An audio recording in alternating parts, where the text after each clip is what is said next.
Good morning, guys. Welcome back to Rocking the Spectrum. Today I am bringing you guys along on a day in the life.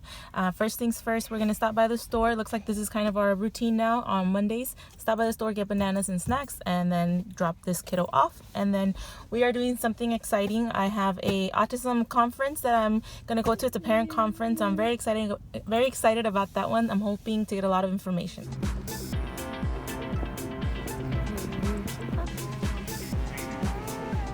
Do you want to show me what you want? Cereal? Like I got bananas in a bowl. Okay, Christian, we have two choices. We have bread. Is that what you want? Looks like it is. All right, let's do bread. Bread, yay! Is it good? You gonna smell it? Does it smell like banana? Go ahead and try it, buddy.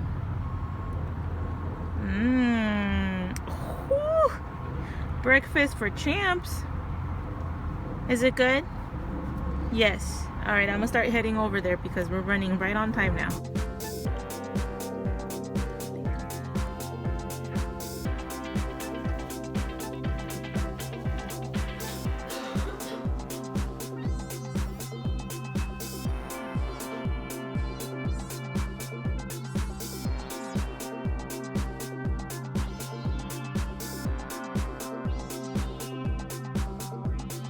So far it looks like a really cool place. First time being here. It looks like there's a lot of resources and I'm really excited to see what I could learn.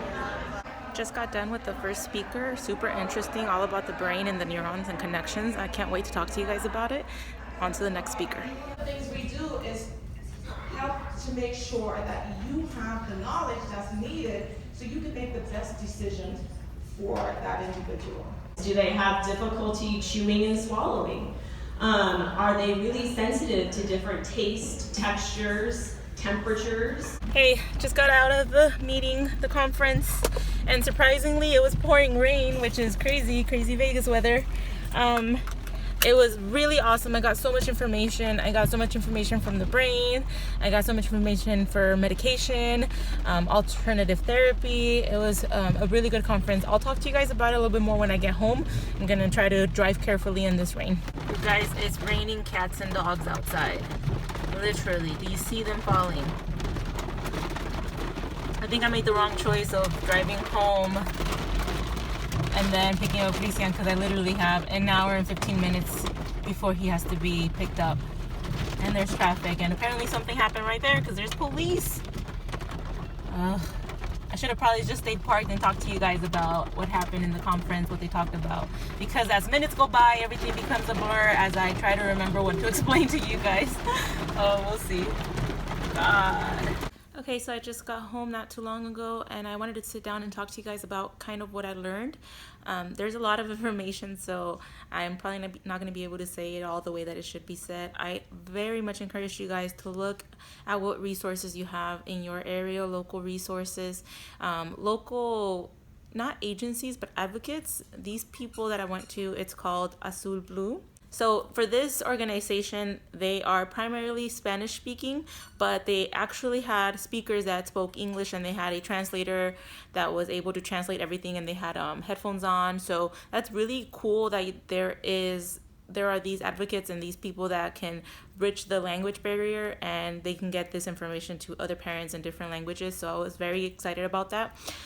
The people that went to talk were a neurologist, psychiatrist, a OT, occupational therapist, and a specialist with CBD oil, and all of them gave so much information, excellent information. The one that sticks to me though is the neurologist, because what she talked about was the brain, which is very interesting, and the differences in the connections in the brain of a typical neurotypical kid and a child on the spectrum. Oftentimes with children that are on the spectrum, they form a lot more connections than the neurotypical child, and those connections cannot reach their where they're supposed to be going. So those connections, the abundance of those connections oftentimes can lead to children having seizures when they're either very young or adolescent or preteen, and because there's too many connections and those connections have not connected properly. So what she was trying to explain is how we can help stimulate those connections and try to get those connections, those neurons to properly connect. where they need to go. And they were talking about how you have to find what stimulates them, what they enjoy, because the more you enjoy something, the more you are interested in it, the more you'll want to do it, and the more the connections will be made. They were also talking about receptors and how a lot of times children on the spectrum will have too high of a receptors, so that's why they have sensory overload, and they have not hearing problems, but oftentimes they can tune out certain things and get focused on one word, or they can over focus, if you will. So if I say mom, they'll be able to hear it for like the first second, but then it'll be like static or noise, and they can't. That's why they do very good with visuals versus sounds. I'm sure I'm not explaining this correctly. I wish I could record the whole thing and show it to you guys.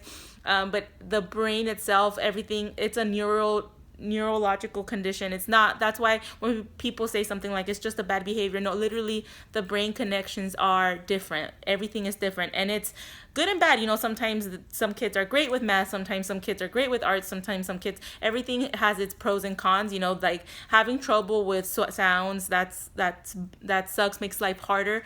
But also, like the way that they think, the way that they can focus on certain things, the way they can tune out a noise and be focused just on that one noise when I can't do that. Like it's amazing. The brain is amazing, and just because there's different connections or different ways that they process things, it doesn't mean it's less. I just loved hearing about the brain, and I definitely recommend that you guys look into that. Also, the psychiatrist was talking about medication, and how she specifically, they recommend to look around and try to find a doctor that you trust, that you can ask questions, that they can answer all your questions about symptoms, side effects, about the medications, and how much you need to give, and what happens when you when you don't give a dosage. So she was mainly saying, make sure that you are comfortable with the doctor, and that you are definitely aware of all of the things the medication entitles. And she was saying how they first talk to all the other doctors, see what you've done. If you haven't done therapy, they recommend therapy before medication. So a lot of great information. I'm very scared of giving my child medication because of the long-term side effects. So it's something that I wouldn't necessarily do until I tackle every other resource. Like I haven't tried OT. I haven't tried any other alternative therapies like dance therapy, horse therapy, song therapy. I was hearing a bunch of other alternative therapies, and it got me interested. But just hearing about other alternative therapies, and they were talking about stem cell research, and how there's not enough research yet for them to be scientifically based. Of course, they said that there's a lot of hope for it, and maybe in the near future. But what that person said is stem cell therapy, it's too they can't target certain things. So if you're trying to target connections in the brain to try to work better by getting stem cell therapy, that stem cell, when it's injected or however it's given, it's going to go everywhere. You can't target the one specific spot. So that's why it can, let's say it's like 1 out of 100 it'll benefit, but it's too risky, not enough medical evidence to support that it'll go where you need it to go. They were talking about CBD oil and what to look for, and there was people that were talking about their experiences with it, and a lot of it is genetics, and like no child is the same. You could have different mutations in genetics, and that's why a diet will work for one kid but not another. CBD will work one way, and to a different person it'll work a different way. So a lot of information. I took a lot of notes. I'm hoping that I can remember everything to talk to my husband about. But yeah, it gave me a lot to think about. Christian is only 5, and I've always talked about how I don't really want to try any medication or CBDs or other things until he's older, to try to give him a chance with just therapies.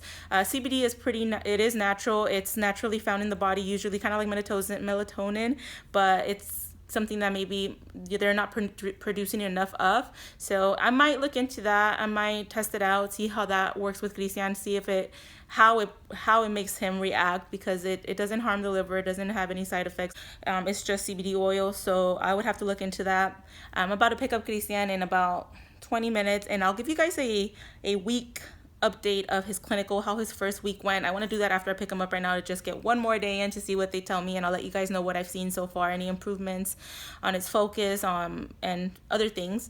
So I'll let you guys go here. Hopefully my little ramble made a little bit of sense. I absorb everything, but sometimes it's hard for me to remember how to properly say it, to explain it to other people, and that's why I was texting my husband in between things, like they said the brain and the neurons, and Hugo's like, focus, and I'm like, I need to tell you this because I don't forget. He's like, okay, but focus. But I'm very happy that I went. I love going to anything related, like parent training, anything that will give me any information, because I want to absorb as much as I can. I'm not trying to change my son. I'm not trying to find a cure. I'm just trying to get as much knowledge I can so that I can make his life easier. You know what I mean? So yeah, I'm very happy I went. I'm very excited. And I will have to drive in the rain for another 40 minutes, and hopefully we'll be, oh, actually, no, we're not done. We have speech still. Oh, so much driving on Mondays, and my hand is cramping up. I'll see you guys soon. Bye. Hey.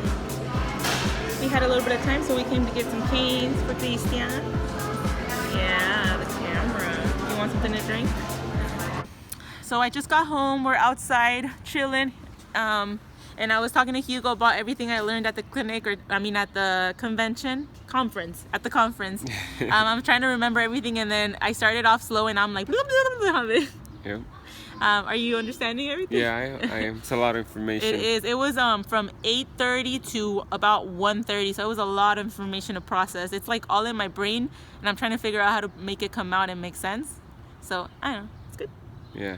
But thank you guys for coming along. It's been a good day. So really quickly, I wanted to give the first week of clinical ABA update. So far, he's had 5 ABA sessions in a clinic, and he's been doing amazing. He had no accidents in clinic except for one in the morning. And with me, he's been able to go number 1 and number 2 in the toilet. So I'm very excited. He is waving amazingly to people. He's doing the all done sign way better. He's just overall more focused and just very calm in clinic, so I'm very excited for what's to come. Definitely first week was awesome. No, Christian, don't put that in your mouth. So thank you so much for coming along today. It was a crazy Monday, and we'll see you in the next video. Bye. Look what I made, guys. Bye. I made my own scooter. Say bye. Bye. Say bye. Bye, friends. Good job. Bye.